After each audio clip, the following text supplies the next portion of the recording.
Jemaat diundang untuk bangkit berdiri. Kita akan menyanyi dari PKJ 11 ayat pertama sampai yang ketiga.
Kebaktian kita sore hari ini berlangsung di dalam nama Bapa dan Anak dan Roh Kudus.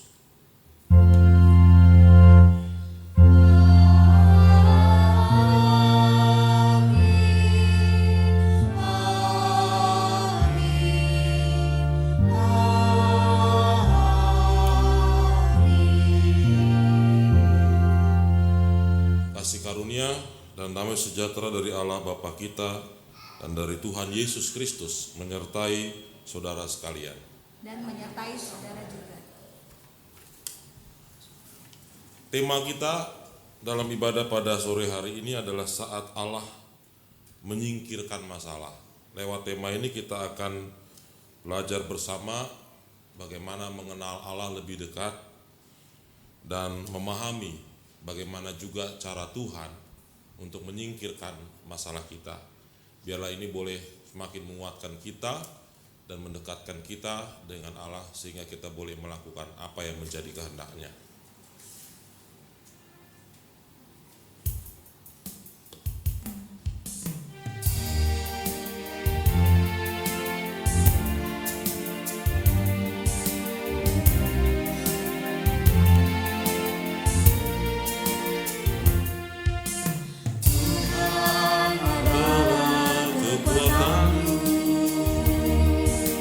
Bersamanya ku takkan goyah.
Mari kita berdoa.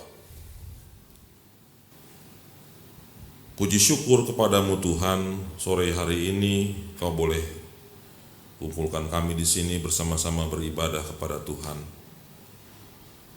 Kami bersukacita sebab kami mengingat kasih Tuhan dalam hidup kami. Tuhan, saat ini kami juga datang di hadapan-Mu untuk mengakui segala perbuatan dosa yang telah kami lakukan, baik yang disengaja ataupun tidak disengaja. Tuhan, Engkau mengetahui betapa dalamnya kami jatuh dalam keberdosaan kami. Dan kami juga sadar pada saat ini bahwa dengan kekuatan kami sendiri tidak akan mungkin kami sanggup untuk menyelamatkan diri kami. Hanya oleh anugerah-Mu yang begitu besar dalam Kristus Yesus, anugerah yang menyatakan keselamatan bagi setiap orang yang percaya kepadamu, Kau menyelamatkan kami. Karena itu ya Bapa, pada saat ini kami mohon pertolongan-Mu. Kami mau serahkan diri kami ke dalam tangan kasih-Mu. Bentuklah kami seturut dengan kehendak-Mu, dan biarlah Roh-Mu yang kudus berkarya di dalam kami, agar kami boleh mengalami pembaruan dalam kehidupan kami, mengalami kualitas kehidupan dan iman yang lebih baik dan semakin baik, agar kami boleh menyenangkan hati Tuhan dalam kehidupan kami. Kami boleh memuji, memuliakan nama Tuhan. Terima kasih untuk kebaikan-Mu ya Bapa. Kami naikkan doa kami ini ke dalam tangan-Mu. Demi Kristus Yesus Tuhan kami berdoa. Amin.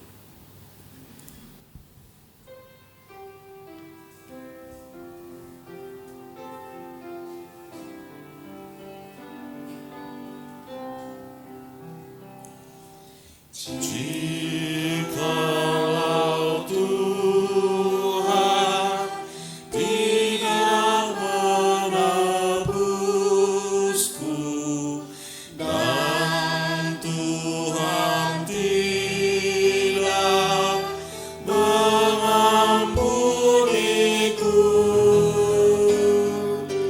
hidupku berlama dan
berita anugerah dari Tuhan dari Yeremia pasal 29 ayat 11.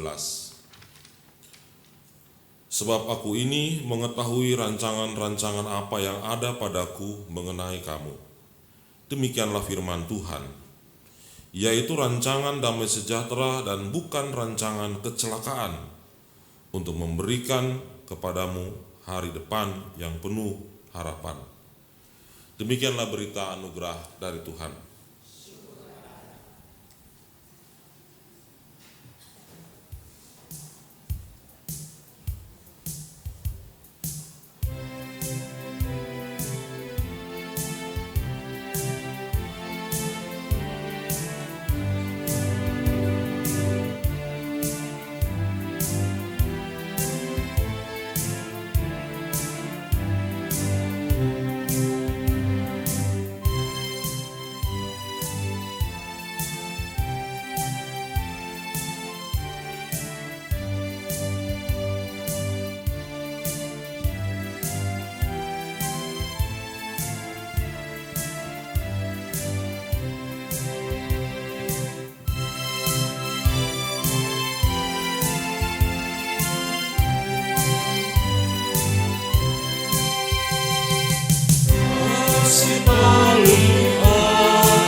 Mari kita berdoa.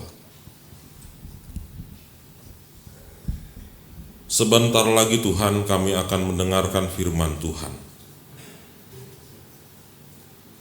Kami akan belajar untuk mendalami, memahami, untuk melakukan firman Tuhan itu dalam kehidupan kami sehari-hari.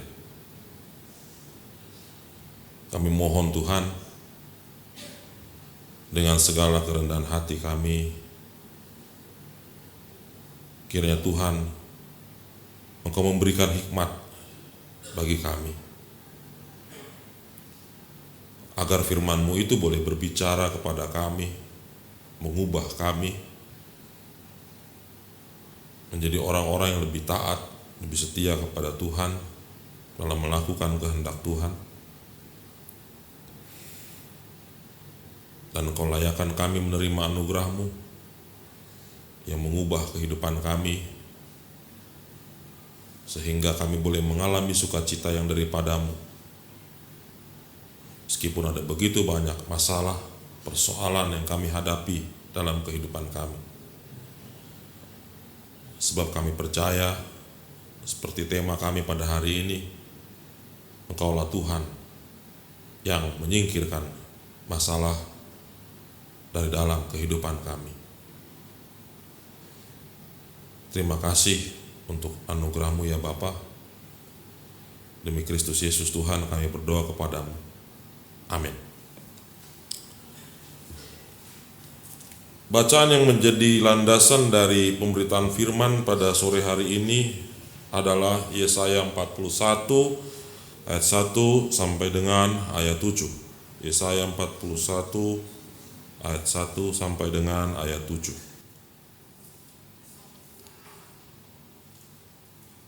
Dengarkanlah firman Tuhan. Dengarkanlah aku dengan berdiam diri, hai pulau-pulau. Hendaklah bangsa-bangsa mendapat kekuatan baru. Biarlah mereka datang mendekat, kemudian berbicara. Baiklah, kita tampil bersama-sama untuk berperkara. Siapakah yang menggerakkan dia dari timur? Menggerakkan dia yang mendapat kemenangan di setiap langkahnya, yang menaklukkan bangsa-bangsa ke depannya dan menurunkan raja-raja. Pedangnya membuat mereka seperti debu, dan panahnya membuat mereka seperti jerami yang tertiup. Ia mengejar mereka dan dengan selamat ia melalui jalan yang belum pernah diinjak kakinya. Siapakah yang melakukan dan mengerjakan semuanya itu? Dia yang dari dahulu memanggil bangkit keturunan-keturunan. Aku, Tuhan, yang terdahulu, dan bagi mereka yang terkemudian aku tetap dia juga. Pulau-pulau telah melihatnya dan menjadi takut. Ujung-ujung bumi pun menjadi gemetar. Mereka datang dan makin mendekat.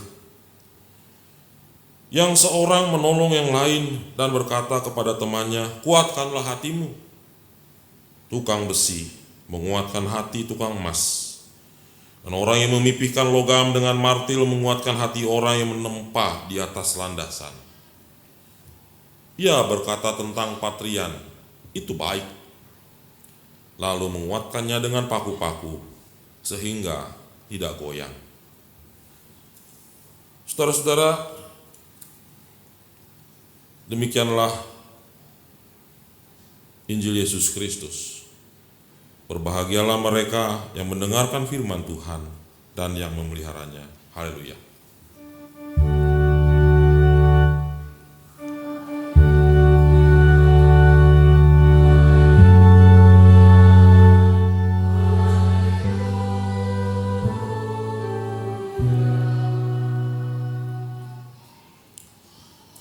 Saudara, saya suka bertualang. Kadang-kadang nekat. Hari Kamis yang lalu, saya memberitahu pada teman saya ingin pergi ke Bandung naik motor. Teman saya ini berusia 68 tahun. Operasi jantung 2 kali, stroke 1 kali. Terus tanpa diduga dia bilang begini, gue mau ikut lo. Hah? Jangan Pak, bahaya.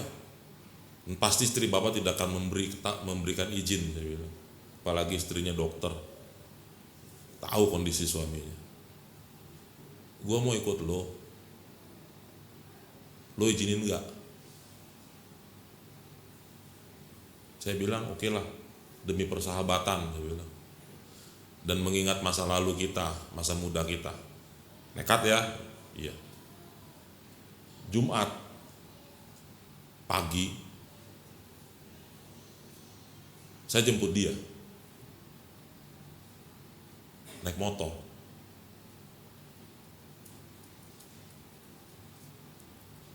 Dan akhirnya kami berangkat, pergi ke Bandung. Lewat jalur puncak. Perkiraan waktu tempuh menurut klub-klub motor yang suka pergi ke sana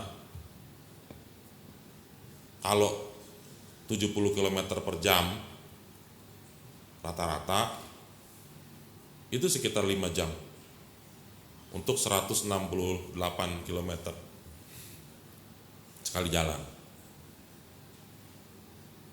Tetapi kami lebih lama lagi karena saya bawa orang tua, motornya juga bukan moge, motornya motor kecil, Mio.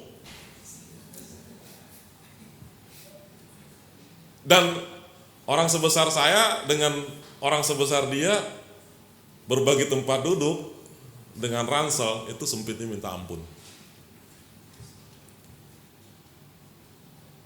Hanya karena nekat aja kami berangkat pergi. Tengah jalan sampai di daerah Cipatat, hari sudah malam, kurang lebih jam 7. Jalannya udah mulai berkelok-kelok, hujan. Saya bilang, Pak, kita berhenti sebentar ya. Di mana? Di hutan. Akhirnya saya dengan mata rabun-rabun saya lihat ada warung remang-remang di situ. Situ aja. Wah gila, warung apaan tuh katanya. Ya udahlah daripada kita hujan-hujanan.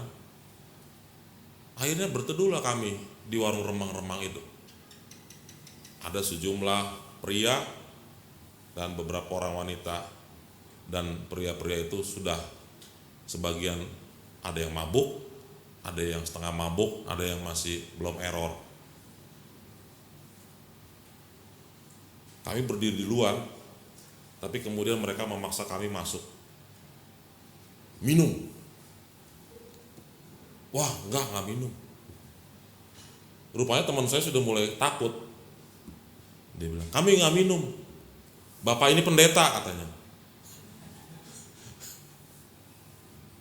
Sontak ketika dia bilang bapak ini pendeta, ini pria-pria ini ada satu yang menjalan Horas Amang, dia bilang. Saya kaget, ternyata dia Batak. Mereka itu Batak. Wah, saudara saya ini satu kampung, pelontos tentara. Dan mereka bilang kalau pagi mereka panggul senjata, kalau malam mereka jadi bajingan.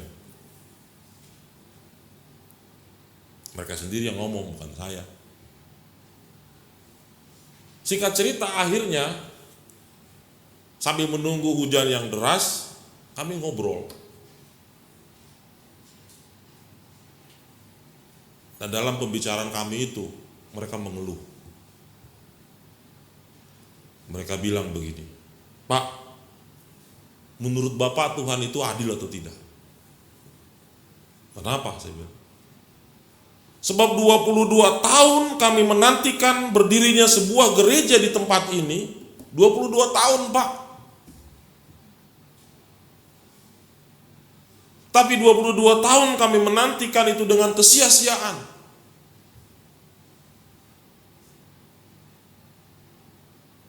Kami beribadah di rumah dan kami berharap ada gereja. Sewaktu-waktu bisa berdiri gereja, tapi sampai saat ini kami tidak punya gereja. Yang lain menimpali. Tuhan itu nggak adil, katanya. Yang lain bilang Tuhan nggak ada. Jangan ngomong Tuhan di sini. Suasana mulai panas.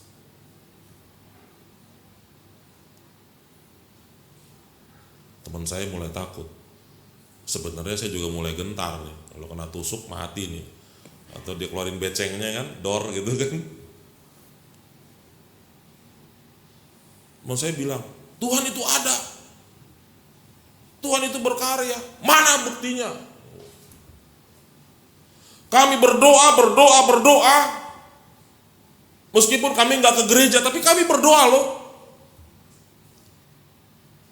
Doa kami nggak putus-putus supaya Tuhan bisa membuat gereja di sini, supaya kami bisa beribadah, dan supaya orang-orang seperti kami bisa bertobat, katanya. Tapi karena nggak ada gereja, gembala juga cuma satu kali datang ke sini.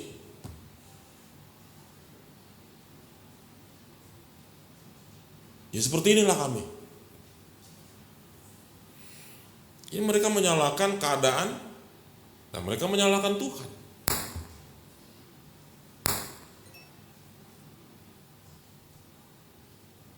Ketika kemudian saya membaca lagi teks bacaan ini, saya melihat ini ada satu keterkaitan antara situasi yang saya hadapi itu dengan bacaan kita pada hari ini. Bagian Alkitab yang kita baca pada hari ini adalah pasal 41. Pasal 41 sampai dengan pasal 55 dalam kitab Yesaya itu adalah bagian kedua dari kitab Yesaya. Jadi kitab Yesaya itu dibagi 3 bagian besar, jilid 1, jilid 2, jilid 3. Jilid 1 itu 1 sampai 40, jilid 2 41 sampai 55, jilid 3 56 dan seterusnya. Jilid 1 itu adalah kisah tentang Israel sebelum di pembuangan. Ketika mereka masih diancam Asyur. Jilid 2, 41 sampai 55 adalah kisah Israel di pembuangan. Ketika Asyur kemudian dikalahkan oleh Babel, oleh Raja Nebukadnezar, dan kemudian Nebukadnezar menguasai Israel, lalu membuang bangsa Israel ke Babel. Dan jilid ketiga adalah cerita tentang Israel sesudah pembuangan. Dan kita membaca pasal 41. Itu adalah bagian awal dari jilid kedua. Cerita pertama ketika bangsa Israel berada di tanah pembuangan di Babel. Dan kesulitan itu, persoalan yang mereka hadapi di Babel itu sangat jelas terlihat kalau kita memperhatikan ayat yang ke-6 dan ayat yang ke-7. Yang seorang menolong yang lain dan berkata kepada temannya, kuatkanlah hatimu. Tukang besi menguatkan hati tukang emas, dan orang yang memimpikan logam dengan martil menguatkan hati orang yang menempa di atas landasan. Artinya, tidak ada orang yang memberikan perhatian kepada mereka di pembuangan, kecuali mereka sendiri yang bersolidaritas satu dengan yang lain, yang peduli satu dengan yang lain. Karena mereka adalah bangsa jajahan, budak. Kehormatan bagi seorang budak adalah menunjukkan kesetiaan kepada Tuhan, tidak lebih. Dan seorang budak tidak mungkin memiliki kemampuan untuk bargaining power, bernegosiasi dengan tuannya soal upah, itu nggak ada. Mereka harus bekerja tanpa memiliki kesempatan untuk mempunyai rumah, mempunyai tanah. Mereka harus membayar pajak yang sangat tinggi. Konon menurut buku-buku tafsir yang saya baca, mereka harus membayar pajak 3 kali dari penduduk yang berkebangsaan Babilonia. Dengan penghasilan jauh di bawah penduduk asli. Jadi mereka sangat tertindas. Nah, dalam situasi tertindas itu, mereka memiliki harapan akan adanya seorang penolong yang mampu membebaskan mereka dari situasi sulit yang mereka hadapi. Dan Tuhan berbicara lewat firman Tuhan ini. Dalam kata-kata yang berbau puisi, siapakah yang menggerakkan dia dari timur, menggerakkan dia yang mendapatkan kemenangan di setiap langkahnya, yang menaklukkan bangsa-bangsa ke depannya dan menurunkan raja-raja. Firman Tuhan ini berbicara tentang akan datangnya, akan hadirnya seorang pembebas dalam diri seorang pemimpin dari timur. Dan berbagai referensi yang mengacu kepada teks ini mengatakan bahwa yang dimaksud itu adalah Raja Kores dari Persia. Karena dialah yang menaklukkan raja-raja Yunani kuno pada waktu itu dengan pedang dan panahnya. Kores yang notabene adalah pemimpin kafir berhasil merangsak ibu kota Lydia yaitu Sardis dan menaklukkan Raja Kroesus. Dan itu menjadi pintu yang membuka bagi Kores untuk terus merangsak masuk mengalahkan negara-negara Yunani kuno yang menjadi sekutu-sekutu dari Kroesus, lalu terus masuk sampai ke Asia Kecil. Dan dalam catatan sejarah kita tahu bahwa Kores lah yang kemudian berhasil mengalahkan Nebukadnezar, Raja Babel. Dan Kores pula lah yang kemudian mengizinkan bangsa itu untuk pulang kampung, membangun kembali tanah leluhur mereka dan juga bait suci yang ada di Yerusalem.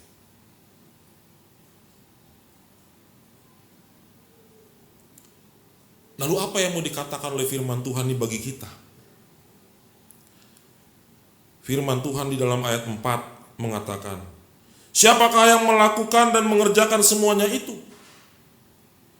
Dia yang dari dahulu memanggil bangkit keturunan-keturunan, aku Tuhan yang terdahulu, dan bagi mereka yang terkemudian, aku tetap Dia juga. Tuhanlah yang memungkinkan hal itu terjadi. Tuhanlah yang membebaskan bangsanya Israel melalui tangan Kores, seorang raja Persia yang bahkan seperti tadi saya katakan notabene ini orang kafir, tapi dipakai oleh Tuhan untuk melepaskan bangsanya dari ketertindasan. Kembali kepada kisah yang tadi saya ceritakan di awal. Saya bilang begini kepada para pemabuk itu, Lai percaya nggak? Kalau lai itu bahasa Indonesianya bro, brother, bro gitu ya. Kalau anak remaja pemuda, bro, brother, lai percaya nggak? Kalau pertemuan kita ini ada maksud Tuhan di sini, iya. Kami juga nggak menyangka kok bisa kita ketemu di tempat seperti ini. Bukan di gereja tapi di Lapo Tua. Di tengah hutan lagi. Kami juga nggak habis pikir. Oke, kalau gitu kita punya persamaan pemahaman nih. Bahwa ada maksud Tuhan kita bertemu pada malam hari ini. Terus, pernah nggak Lai dengar bahwa di dalam Alkitab Tuhan bisa memakai segala cara untuk menolong umatnya mengatasi masalahnya? Iya, katanya. Ingat Rasul Paulus. Siapa dia ketika masih bernama Saulus? Orang yang memakai surat dari majelis tinggi agama Yahudi sebagai dasar bagi dia untuk mengejar orang Kristen dan membunuhi mereka yang berada di jalan Tuhan. Siapa Musa itu, pemimpin besar bangsa Israel?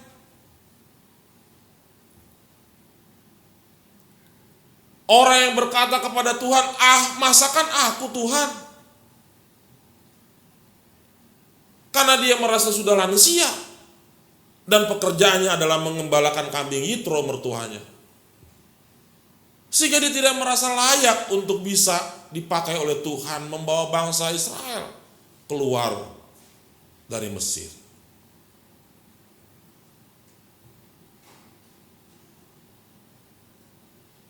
Tapi lihat apa yang Tuhan buat bagi bangsa Israel.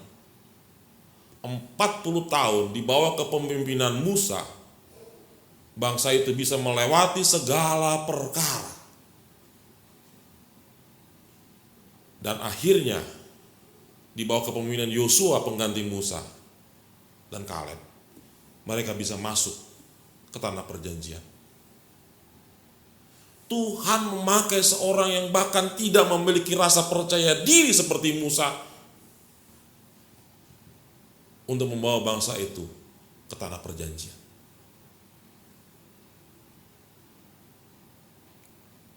Siapa Petrus dan teman-temannya? Para nelayan yang tidak pernah sekolah Alkitab, yang pekerjaan sehari-harinya menangkap ikan, awam sama sekali dalam soal kerohanian, tapi dipakai oleh Tuhan dengan segala kekurangannya untuk bisa membawa kabar baik bagi sesama. Siapa Hosea?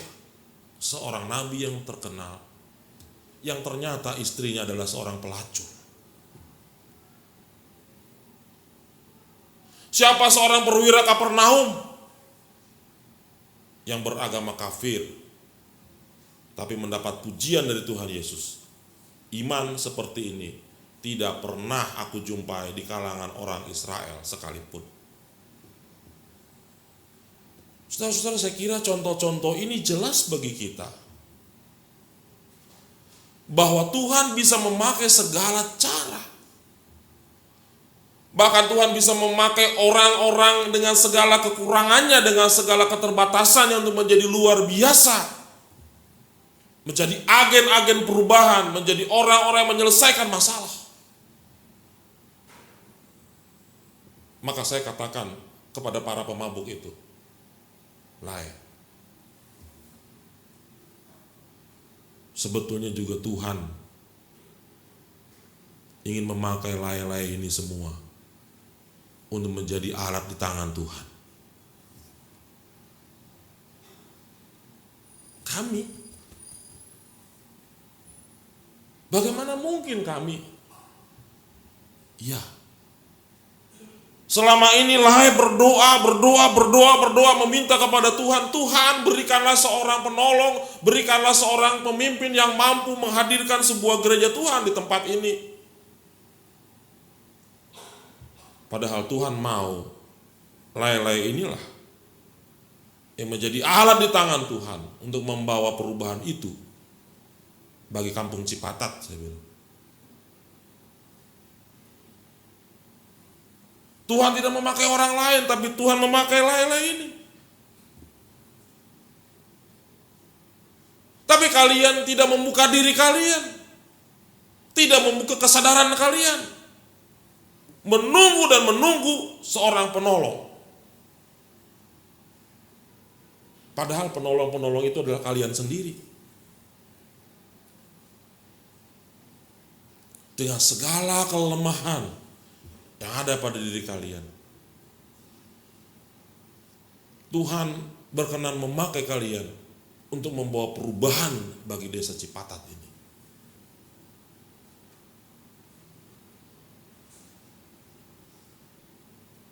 Asal kalian menyadari itu, membuka diri, dan mengubah diri dari sekarang, maka perkara yang sulit yang kalian pikir tidak mungkin diselesaikan dengan kekuatan manusia akan menjadi suatu mukjizat di dalam tangan Tuhan.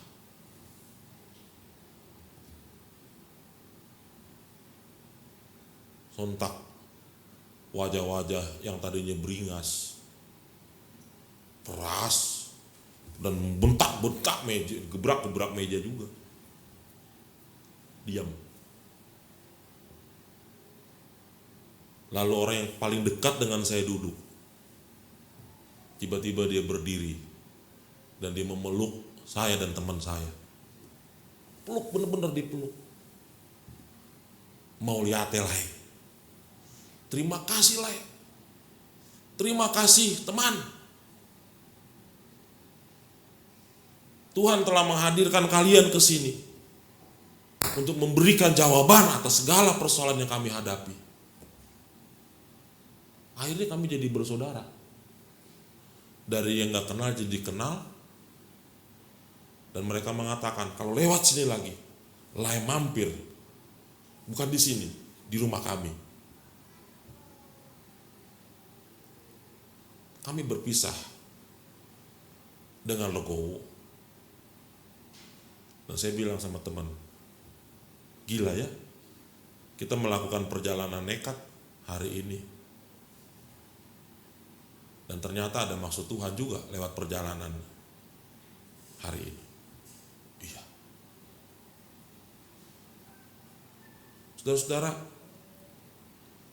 tema kita pada hari ini berbicara saat Tuhan menyingkirkan masalah. Mungkin kita juga adalah orang-orang yang selama ini berdoa, tidak putus-putus berdoa, dan kita berharap seorang penolong datang untuk menyelesaikan masalah kita, masalah keluarga, masalah gereja, masalah bangsa kita. Enggak salah sih.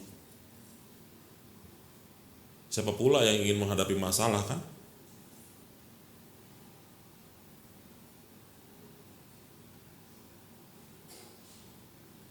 Tapi pernah nggak kita menyangka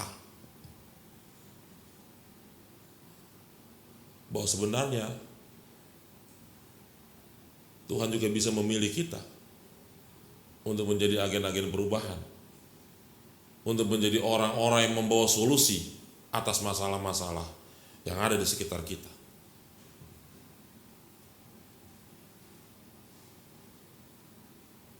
Dengan segala kelemahan, dengan segala ketidakberdayaan kita, boleh kita bertanya kepada Tuhan, mengapa saya? Saya ingin memberikan jawabannya dengan mengajak kita melihat apa yang ditulis oleh Rasul Paulus dalam 2 Korintus 12 ayat 9. Jawab Tuhan kepadaku, cukuplah kasih karuniaku bagimu, sebab justru dalam kelemahanlah kuasaku menjadi sempurna. Dan apa yang Rasul Paulus katakan kemudian? Sebab itu, terlebih suka aku berpegah atas kelemahanku, supaya kuasa Kristus turun menaungi aku. Rasul Paulus berdoa berkali-kali, Tuhan tolong saya, sembuhkan saya. Dia merasa doanya tidak dijawab oleh Tuhan. Tapi kemudian dia sadar. Dan dia merefleksikan mengapa Tuhan tidak menjawab doanya. Manakala dia membuka diri kepada Tuhan, dia mendengarkan suara Tuhan itu. Cukuplah kasih karuniaku bagimu, sebab justru dalam kelemahanlah kuasaku menjadi sempurna. Saudara-saudara, orang hebat itu bukan orang yang punya kekuatan, punya kepintaran, dan mampu menyelesaikan masalah, bahkan semua masalah. Karena kenyataannya tidak ada orang yang luar biasa seperti itu ya. Yang sempurna, yang hebat, tidak punya kelemahan, bisa menyelesaikan semua masalah. Nonsense. Orang yang hebat adalah orang yang menyadari kelemahan dirinya, mengakui kelemahan dirinya, dan membuka dirinya bagi Tuhan untuk memungkinkan Tuhan berkarya bagi dia, membawa perubahan dalam hidupnya, sehingga apapun yang menjadi masalah, dengan kuasa dan dengan pertolongan dari Tuhan, mampu menyelesaikan masalah, mampu membawa perubahan. Saya percaya saudara-saudara, dan ini juga harus menjadi keyakinan kita bersama, Kalau Tuhan boleh memakai Paulus dengan segala kelemahannya, Tuhan boleh memakai Kores dengan segala keterbatasannya, dengan segala kelebihannya juga, Tuhan juga bisa memakai kita dengan segala kekurangan kita untuk menyelesaikan setiap masalah yang kita hadapi dalam keluarga, dalam gereja, dalam masyarakat, dalam pekerjaan kita, dalam setiap hal yang kita hadapi dalam hidup kita, dalam setiap tempat di mana Tuhan mempercayakan kita menjalani hidup. Asal kita sungguh-sungguh membuka diri kita bagi Tuhan, sehingga Tuhan boleh memakai kita menjadi manusia-manusia yang luar biasa di dalam tangannya. Tuhan memberkati. Amin.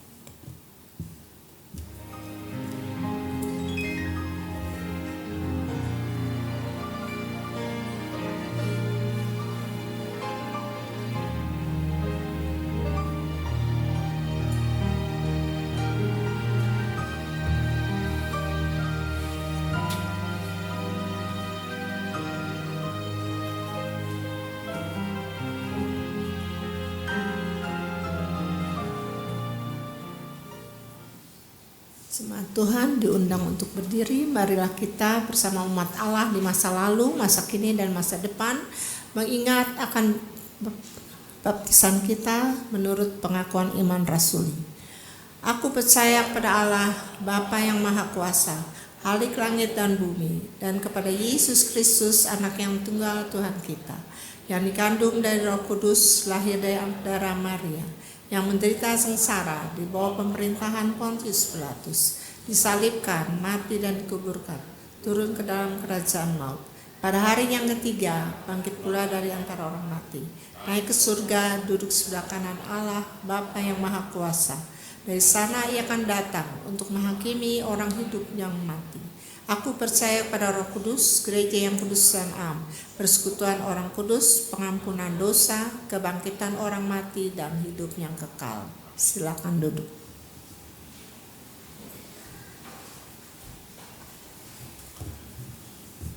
Mari kita berdoa dan nanti kita akan mengakhiri dengan doa Bapa kami.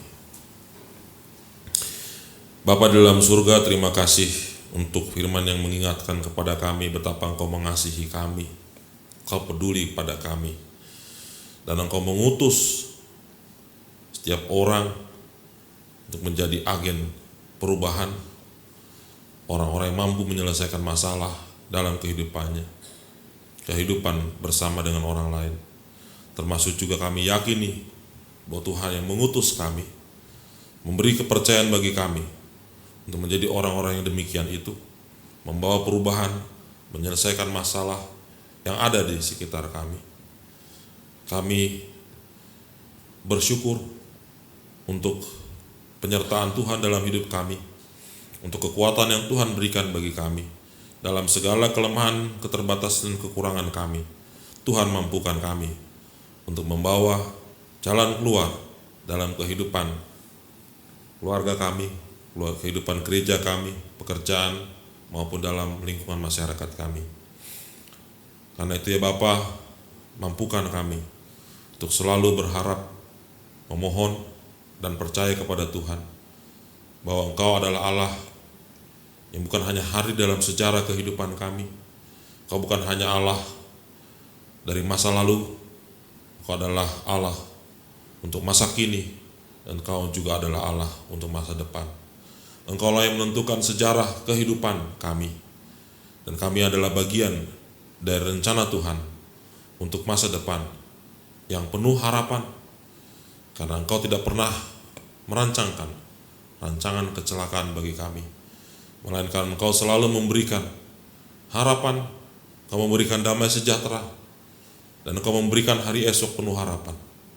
Karena itu biarlah kami boleh ikut serta dalam iring-iringan rencana Tuhan bagi kami, bagi masa depan kami bersama dengan Tuhan, untuk membawa perubahan yang lebih baik lagi dalam kehidupan kami. Kami berdoa untuk bangsa negara kami. Pada saat ini juga menghadapi berbagai macam masalah. Tuhan tolong bangsa kami. Tuhan tolong juga kami, agar kami boleh berpartisipasi dalam pembangunan bangsa, sehingga kami boleh mengambil bagian untuk membawa kebaikan-kebaikan, perubahan-perubahan yang signifikan bagi kehidupan bermasyarakat, berbangsa, dan bernegara. Kami berdoa bagi para pemimpin bangsa kami, beri mereka hikmat, kemampuan untuk menjadi pemimpin-pemimpin yang baik, yang memperhatikan rakyatnya, berjuang bersama rakyatnya untuk kemajuan bangsa negara kami.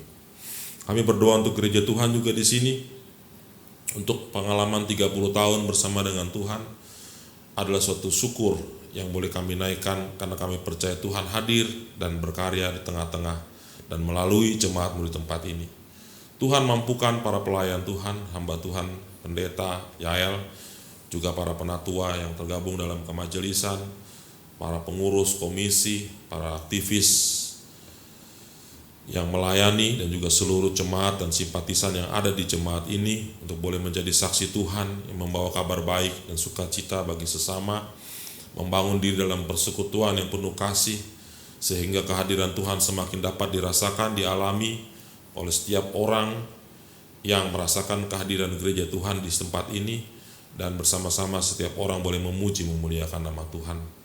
Berkati setiap rencana-rencana, program-program kerja yang dibuat, agar semuanya itu boleh bermuara bagi kemuliaan nama Tuhan. Berkati juga rencana untuk menjajaki calon majelis atau penatua yang baru. Tuhan berkati rencana ini supaya nantinya boleh terpilih orang-orang yang sungguh-sungguh mau melayani, bukan dengan kekuatannya, tapi dengan kelemahannya dan dengan kekuatan yang daripada Tuhan, sehingga mereka boleh melayani dengan rendah hati, dengan taat, dengan setia kepada Tuhan dalam pelayanan kehidupan berjemaat. Kami berdoa juga untuk mereka yang akan turun, kiranya Engkau tetap memberikan semangat dalam diri mereka untuk boleh melayani Tuhan dalam bidang-bidang yang lain. Kami berdoa juga ya Bapa, untuk saudara-saudara kami yang sedang dalam pergumulan pada saat ini karena sakit, karena masalah pekerjaan, masalah keluarga, dan masalah-masalah yang lain yang dihadapi. Tuhan tolong mereka, beri kekuatan bagi mereka, dan juga mampukan mereka untuk boleh menemukan jalan keluar dari persoalan-persoalan yang mereka hadapi dengan berpegang pada firman Tuhan dan berkeyakinan dalam Tuhan ada cara untuk menyelesaikan masalah-masalah yang dihadapi. Dan biarlah pada waktunya Tuhan boleh memberikan sesuatu yang indah sebagai solusi atas segala pergumulan yang dihadapi oleh saudara-saudara kami. Terima kasih Bapa dalam surga. Inilah seluruh rangkaian syafaat kami. Kami alaskan hanya dalam nama anak-Mu Tuhan kami Yesus Kristus yang telah mengajar kami berdoa. Bapa kami yang di surga, dikuduskanlah nama-Mu. Datanglah jadilah kehendak-Mu di bumi seperti di surga. Berikanlah kami pada hari ini makanan kami yang secukupnya, dan ampunilah kami akan segala kesalahan kami, seperti kami juga mengampuni orang bersalah pada kami. Dan janganlah membawa kami dalam pencobaan, tapi lepaskan kami dari jahat, karena Engkau-lah yang punya kerajaan dan kuasa dan kemuliaan sampai selama-lamanya. Amin.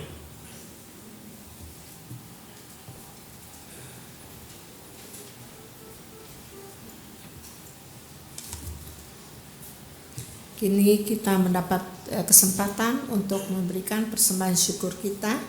Nats persembahan terambil dari Mazmur 107 ayat 21 sampai 22. Biarlah mereka bersyukur kepada Tuhan karena kasih setianya, karena perbuatan-perbuatannya yang ajaib terhadap anak-anak manusia. Biarlah mereka mempersembahkan korban syukur dan menceritakan pekerjaan-pekerjaannya dengan sorak-sorai. Sementara kantong persembahan diedarkan, marilah kita memuji Tuhan dari PKJ 145. Aku melangkah ke rumah Tuhan.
Puji syukur hanya kepada Engkau Allah Bapa Surgawi. Terima kasih dan syukur kami pada sore hari ini, di mana kami boleh mendapat kesempatan untuk kami boleh beribadah serta mendengarkan firman-Mu yang senantiasa memperbaharui hidup kami hari lepas hari. Kini kami melangkah di dalam iringan umat Kristus, dan kami bersujud di hadapan-Mu dengan membawa persembahan syukur ini sebagai berkat dan rahmat-Mu yang tidak terhingga, yang sesungguhnya berasal daripada Engkau ya Bapa. Kini kami mohon kiranya Engkau berkenan untuk menerimanya dan menguduskannya persembahan ini, agar boleh menjadi berkat dan juga berbagi kepada sesama kami yang memerlukannya. Kemuliaan dan kebesaran hanya bagi nama-Mu ya Tuhan. Dan kini Tuhan, kami juga mohon Engkau berkati kami yang Engkau sudah mempercayakan untuk mengelola persembahan ini, agar kami boleh mengelolanya dengan penuh tanggung jawab. Tuhan, terimalah persembahan syukur kami ini yang kami serahkan hanya di dalam nama Putra-Mu Yesus Kristus, Tuhan kami yang hidup. Amin. Dengan tetap berdiri, kita akan mengakhiri ibadah ini dengan memuji Tuhan dari PKJ nomor 123.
Saudara, arahkanlah hatimu kepada Tuhan.